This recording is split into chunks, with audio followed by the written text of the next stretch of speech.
So just a quick introduction for myself again. Unfortunately, for the majority of the next 2 hours, I'll be up on stage, so you guys have to look at and hear from me, which is always problematic, but I appreciate your patience. I'm Stuart Samberg, the Research Subcommittee Chair for TRB's Access Management Committee with RK&K out of Richmond, Virginia.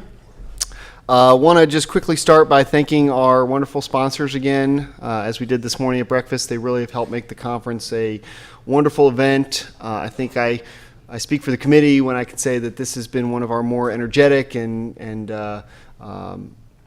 positive conferences we've had over the last handful of years. So really appreciate the great work of the sponsors and Wisconsin DOT and all of the attendees.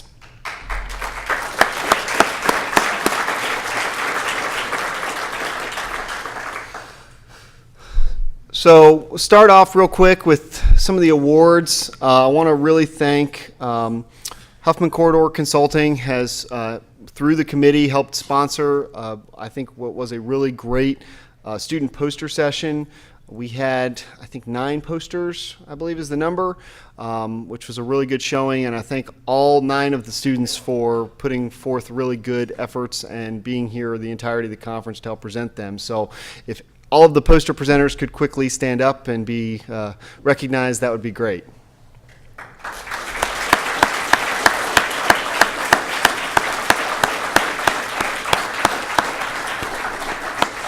For any of the poster presenters, Chris Huffman over there has a gift from the conference that he will give you as well.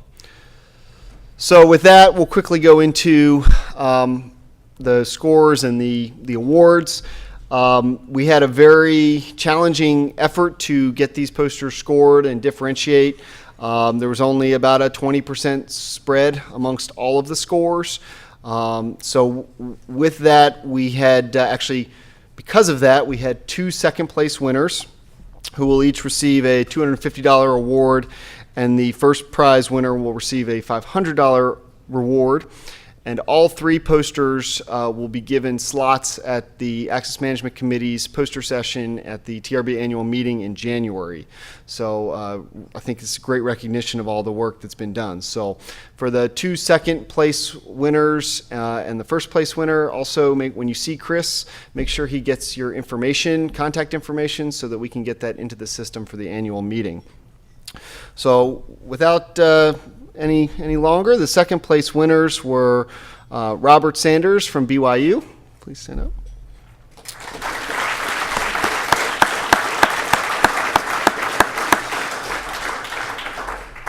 And MD Atikusaman from Auburn.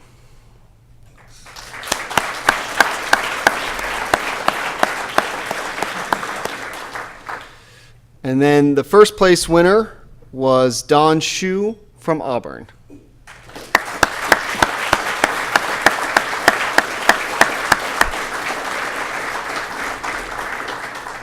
So thank you to all the students who participated. Congratulations, and we'll see you guys in DC in January. All right, we're going to move right along here because I know everybody's got places to be right after the conference, including flights to catch. So just a very brief background on the idea behind why we're spending some time here talking about research needs. I talked about it briefly at lunch the other day, but at our primary core, the role of TRB is to develop research statements, get research done, and then push that research out to the practicing community. This idea to do something a little more interactive and out of the conference really stems from a couple conferences ago, maybe 5 years ago in California. We had an event where we all got together and came up with some really good ideas by just leaning on all of the people in attendance to provide where they thought there was gaps or information that could be filled in. So we got a lot of really good ideas. I've held on to every single Post-it note in my little folder here, but we also wanted to sort of highlight some themes. So let me give, for those of you that weren't in the committee meeting, I'll give the 2-minute pitch of why this is sort of how this process of the research works for the committee. It all starts with Post-it note or an idea, and those get developed into problem statements. Those problem statements get submitted to TRB through one of their various funding avenues. They have a couple different sources of money. There's the NCHRP synthesis program, which would be for projects that are almost like a literature review, or just like the name says, sort of synthesizing multiple sources or survey type projects. There are the full NCHRP projects, which are the ones that we use to create books like the Roundabout Guide or the Access Management Manual. The AMAG also came out of the full NCHRP projects. And then there are some other cooperative research programs, including transit and freight. And then TRB has a new cooperative research program, which I think is going to be actually somewhat applicable to one of the sort of themes that we captured on from the comments, which is related to sort of behavioral sciences and behavioral dimensions. So we submit them for funding. They get scored. Really, we as the committee do not submit for funding. The states submit, because the people controlling the purse strings really are AASHTO. AASHTO controls the purse strings. They help TRB set their funding priorities. They get scored. Money gets allocated to projects. Research teams get selected. Panels get seated. For those that have not served on a panel yet, I encourage you, if you see those invitations come through every year, to submit and attempt to get on a panel. It's very insightful, and it does allow you to be part of the research process, even if you're not actually performing the research yourself. The teams perform the research, and we put the research out to the public. We picked up on a number of, it is then the role of the committee to help sort of on an outreach side. Chris Huffman serves as our outreach subcommittee chair right now. So it's our responsibility on the committee to then help outreach and make sure that all of the practitioners and folks that are using or potentially could use this information are aware that it exists and is out there. And so that's a good segue into the fact that from a handful of the Post-its I got, it's a little bit of our admonishment. We may not be doing the best job outreaching, because there were a lot of research topics that I think the folks submitted that they have interest in, that we've already done some research on, that I think we need to make sure it's a good wake-up call for us as well, to know that those may not be reaching the people that they need to reach. So if your research idea doesn't make it onto one of the sort of bulleted lists here, or you don't see your sticky note sort of out on some of these poster boards we have outside at the moment, it doesn't mean it wasn't taken with value or importance, but we may already have research on it. And if you have any questions about those ideas, I encourage you to reach out to myself or Grant, Mark, Chris, or anybody who's on the committee can help get you in touch with any of that information. There's also a number of topics that were submitted, or ideas that were submitted, that fall into that synthesis category, looking for a state of the practice or sort of a survey type of data. I admittedly tried to weed some of those out for the purposes of today's discussion. I will encourage anybody who wants to submit. The submissions for synthesis ideas to TRB is open to everybody. You don't need to come through the committee to do it. You don't need to go through a state DOT to do it. Just go to Google and type TRB synthesis program, and there's a submit a topic idea, and the deadline for every fiscal year is February 15th, usually, unless it's on the weekend. That's the 16th. So I encourage everybody, if you've got an idea that you think falls into the synthesis category or state of the practice, go ahead online and submit it yourselves. We're happy as the committee to help you submit that as well if you have the idea and want our help. It's available to everybody. So with that, I want to go through just quickly what I sort of captured as some of the main themes of the Post-it notes. There were a handful of comments about driveways and intersections, particularly curbside, which I think probably came out of our first session of the conference with the CVAV topics. Curbside management items. There were multiple topics about particularly, very specifically, sight distance in urban areas, and sort of how the obstructions in an urban area impact sight distance at driveways and intersections. There was also a topic just more generally and broadly about driveway design. And I don't see Jim Gaddis in the room at the moment, but Jim put a great report together on driveway designs a couple years ago, but even he would tell you there's some gaps in it as well. So I think there's some interest in looking at some of those gaps in the future. I had a handful of post-its on big data and visualization and how they can help access management in general, how to use some of the sources we have, as well as how to visualize the data. We had a good panel yesterday, except for the fact that I was on it. We had a good panel yesterday to discuss some visualization techniques and go through some different ideas of how to show this data. But I think there's maybe some interest in sort of more broadly how we combine that. Always comes up that there's a feeling that there's some gaps in access management design. I know there's the multimodal project that was talked about yesterday, which is NCHRP 03120, which we'll publish next year, early next year.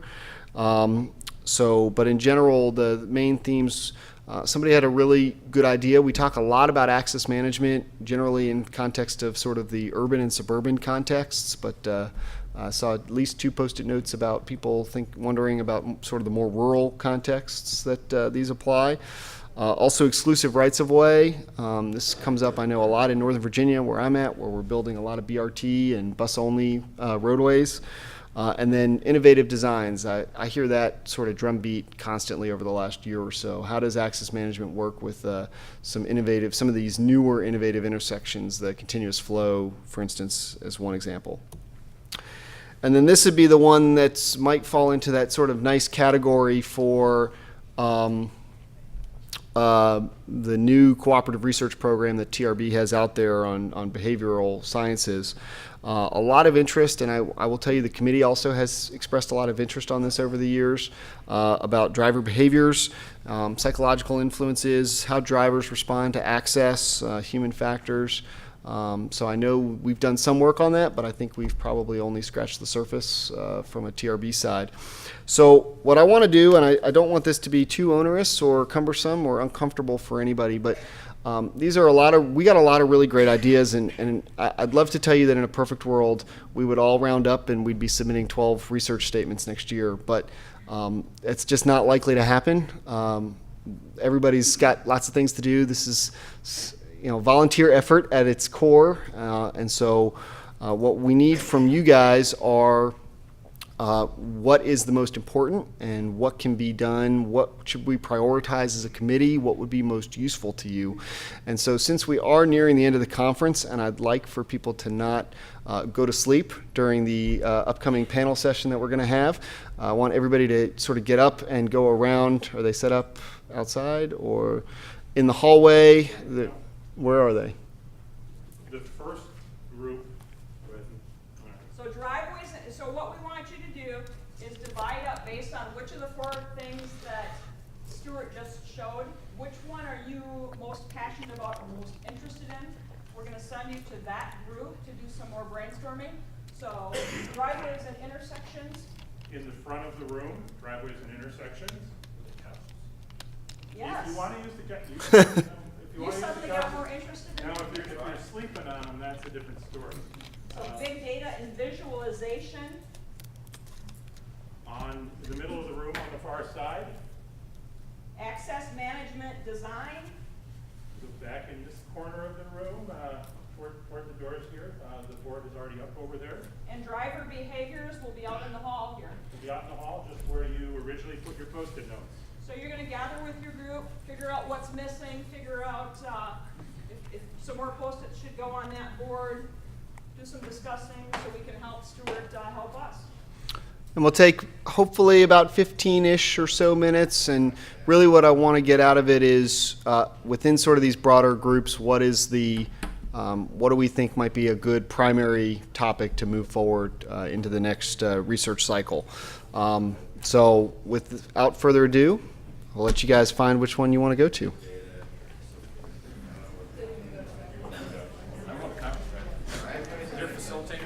Yeah. Oh, okay. All right. I'm in the conference. The psychology of sitting on a couch.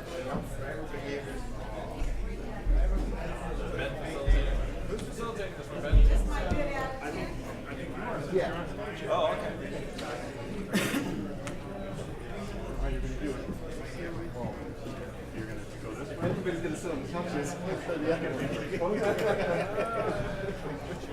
only have 7 people. All right, we can grab some chairs and just put them down here, guys. Come up here so I can sit. Yeah, did it. Let's see, do you want to move this down there? So you have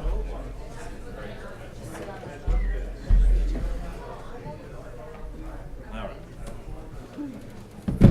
There we go. So,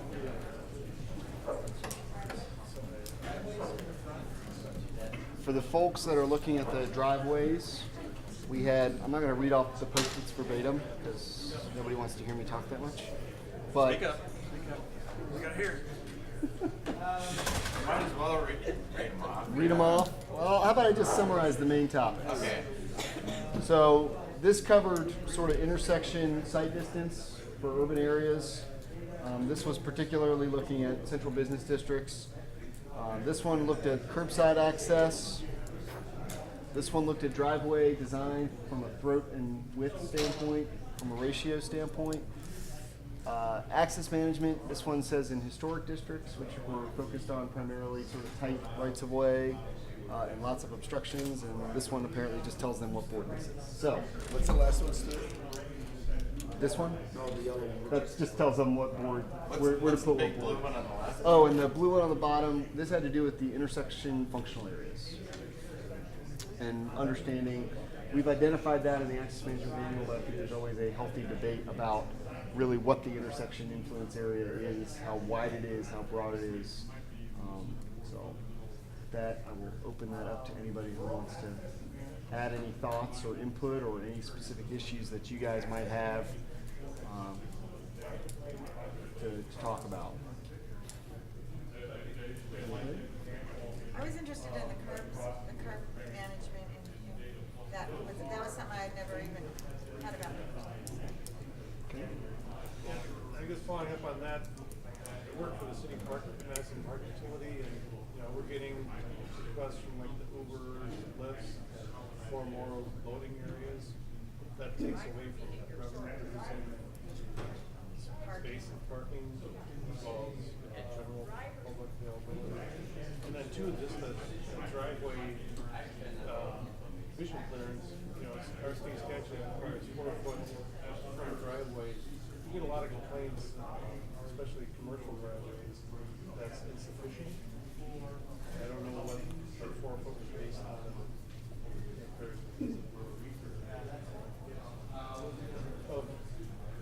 You need to be parked at least 4 foot away from the driveway. And the radius. So on the curb management, I think another area that hasn't been researched well, back to your point, is pricing of the curb and dynamic pricing. We've done a lot in parking. However, there's other uses, like we mentioned on Monday, Uber wanting to pay for the curb. How much do you charge for that? Restaurants wanting to put 3 or 4 more tables out in the evening. What do you want to charge for that? And we figured out pretty quickly in some cities that the restaurants are willing to pay more than the cars are willing to pay. So just how do you price your curb, and what is a dynamic feature of that? Were you thinking of a synthesis study or? Well, I think it's going to have to be some new stuff because not many people are doing it right now. Everybody's asking the question, so it's probably a new piece of research on that, and maybe some case study type of approach. On those same lines as to who would get access to that. So if you own a restaurant, you would want that. What if you don't own the restaurant, but you want that spot and you want to put up a little pop-up cafe? You're taking away that businesses, restaurants, parks, Right. and with competition. Yeah.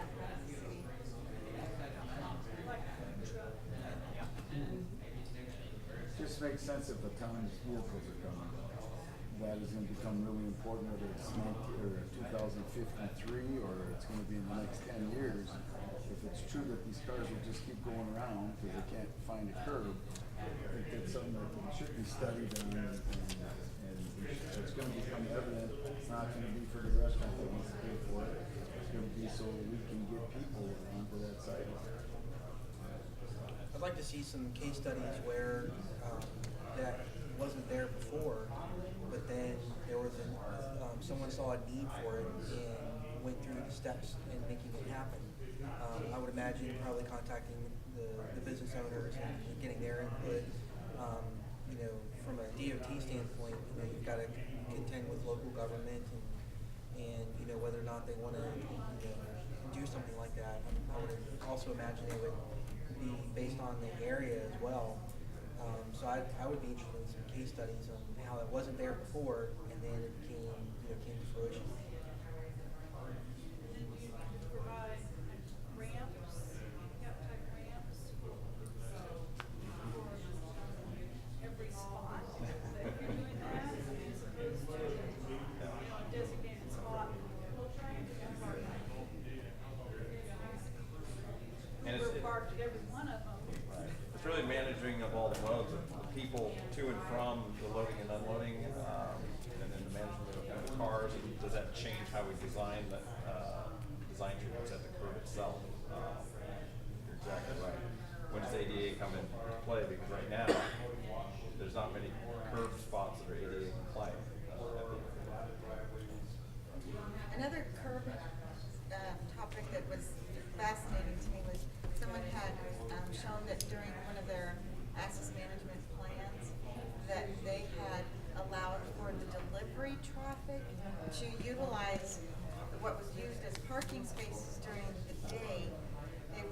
They've created a patterned or different colored concrete area and a mountable curb in that section so that the delivery trucks could get through and use that access during non-business hours. And I thought, how was that permitted and how that That's a police issue, I'd say, you know, it may be comparable to here in Madison, where they're parking along some of their streets and at 4:30, you get told, because they need that for the lane after a certain rush hour. But Pat, I mean, down here in Madison, I don't know the name of the street, right? I was one that got told one day. I came back and my car was gone, I'm like, what the heck? Okay. I never heard of that. So. Yeah.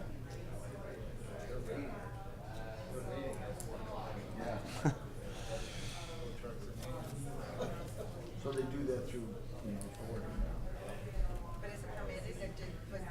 Is it on a state facility or was that on a local city street? I think it also relates to access from the curb management standpoint. The biggest thing is if you're going to use your curb sides for something other